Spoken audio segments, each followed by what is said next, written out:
Halo, Assalamualaikum warahmatullahi wabarakatuh. Mari belajar bahasa Indonesia. Hanya di Ruang Belajar Balkis.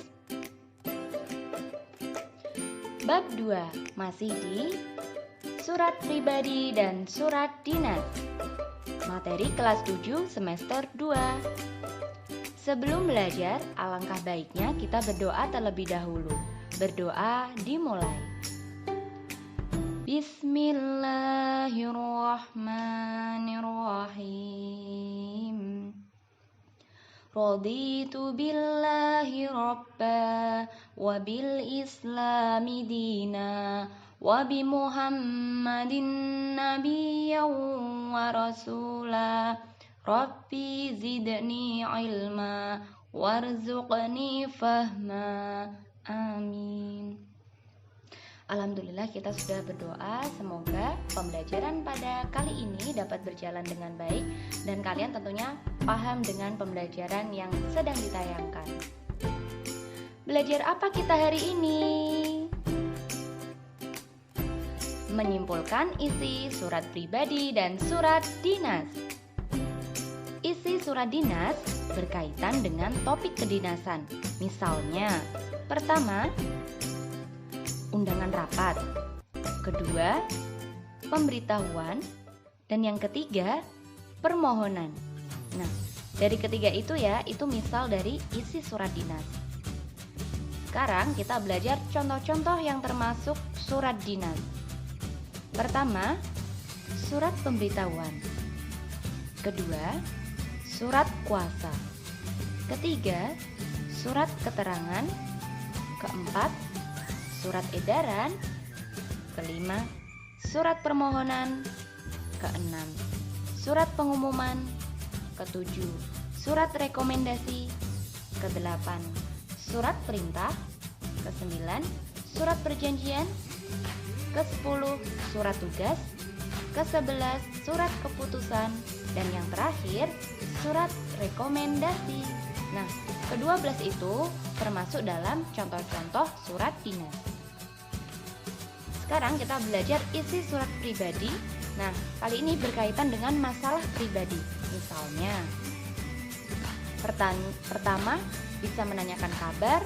Kedua, tentang keperluan pribadi. Yang ketiga, tentang kepentingan keluarga. Dan yang keempat, tentang hubungan persahabatan. Surat pribadi yang isinya bersifat kekeluargaan, misalnya yang pertama ada surat perkenalan, yang kedua surat antar kerabat, yang ketiga surat kepada teman, dan yang terakhir surat kepada orang tua. Nah, itu tadi keempat, itu surat pribadi yang bersifat tentang kekeluargaan ya. Kemudian surat pribadi yang isinya bersifat setengah resmi atau ada hubungannya dengan kedinasan, misalnya pertama, surat lamaran pekerjaan. Kedua, surat izin tidak masuk kerja. Yang ketiga, surat izin tidak masuk sekolah. Dan yang terakhir adalah surat izin cuti kerja. Nah, keempat itu juga termasuk surat pribadi yang bersifat setengah resmi atau ada hubungannya dengan kedinasan. Nah, jadi surat pribadi itu ada dua sifat ya. Kemudian menyimpulkan isi surat pribadi. Cara menyimpulkan isi surat pribadi.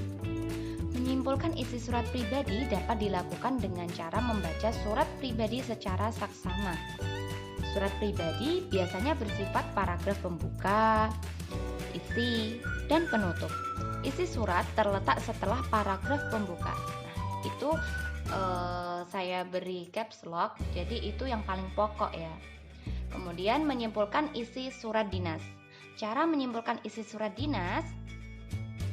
Menyimpulkan isi surat dinas dapat dilakukan dengan cara membaca surat dinas secara saksama.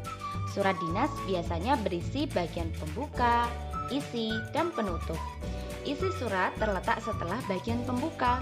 Kamu dapat menyimpulkan isi surat berdasarkan bagian isi surat tersebut. Pada bagian isi terdapat hari, tanggal, waktu, tempat, dan acara. Nah, jadi yang saya kasih caps lock itu adalah poin pentingnya. Jadi teman-teman bisa belajar ya. Nah, dari pembelajaran menyimpulkan isi surat pribadi dan surat dinas dapat diperoleh manfaat secara duniawi.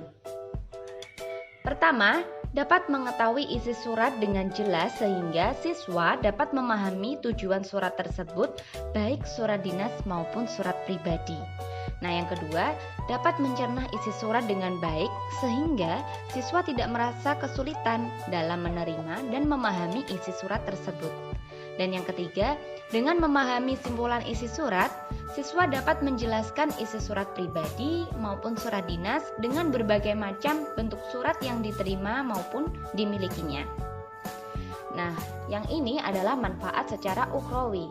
Ukhrawi itu adalah secara kita belajar bagaimana pembelajaran ini dapat bermanfaat di akhirat kelak, begitu ya.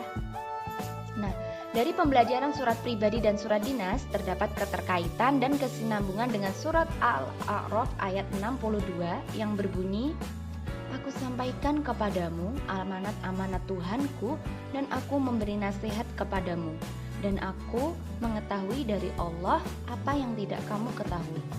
Berdasarkan surat di atas, ayat tersebut berisi tentang pesan-pesan Tuhan sebagaimana materi pembelajaran surat pribadi dan surat dinas berisi tentang pesan yang ditujukan pada pembacanya. Jadi, surat Al-A'raf ayat 62 dan materi pembelajaran surat pribadi dan surat dinas sama-sama mempelajari dan mengkaji sebuah pesan atau surat. Lanjutan manfaat secara ukhrawi. Selain itu, harapannya ketika suatu saat siswa mampu membuat surat yang baik dan bermanfaat serta dapat dipergunakan demi kepentingan dan kemaslahatan umat, nantinya dapat menjadi amal kebaikan bagi siswa karena di dalam surat tersebut berisi hal-hal baik berupa penyampaian informasi maupun berita kebaikan. Thank you, sampai jumpa di pertemuan selanjutnya hanya di Ruang Belajar Balkis. Goodbye.